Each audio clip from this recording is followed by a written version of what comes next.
এখন আগস্ট মাসের ২৯ তারিখ আজকে।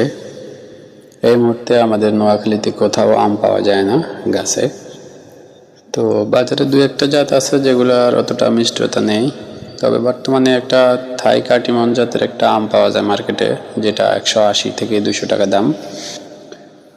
তো এই মুহূর্তে আমাদের একটা গাছে আম ধরে। এই যে সর্বশেষ দুটা আম আমরা পেলাম গাছে। মোটামুটি ভালোই মিষ্টতা আছে, মোটামুটি আঁশ কম এবং খেতেও মাংসের পরিমাণ অনেক ভালো। তো এরকম অফ সিজন বা লেট ভ্যারাইটির আম যদি দুই একটা গাছ থাকে বাড়িতে, তাহলে এই সময় মোটামুটি আম খেতে অনেক ভালো লাগে, যেহেতু এখন গাছে আম থাকে না কারোরই। তো সবাই চেষ্টা করবেন বাড়িতে দুই একটা লেট ভ্যারাইটি অথবা অফ সিজনাল আম গাছ লাগাতে।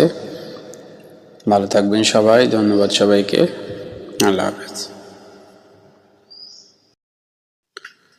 এখন আগস্ট মাসের ২৯ তারিখ আজকে।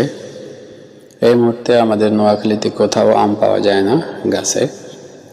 তো বাজারে দু একটা জাত আছে যেগুলোর অতটা মিষ্টতা নেই, তবে বর্তমানে একটা থাই কাটিমন জাতের একটা আম পাওয়া যায় মার্কেটে, যেটা ১৮০ থেকে ২০০ টাকা দাম। তো এই মুহূর্তে আমাদের একটা গাছে আম ধরে। এই যে সর্বশেষ দুটা আম আমরা পেলাম গাছে। মোটামুটি ভালোই মিষ্টতা আছে, মোটামুটি আঁশ কম এবং খেতেও মাংসের পরিমাণ অনেক ভালো।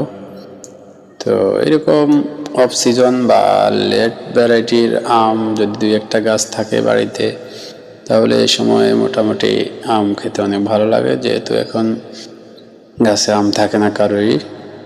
তো সবাই চেষ্টা করবেন বাড়িতে দুই একটা লেট ভ্যারাইটি অথবা অফ সিজনাল আম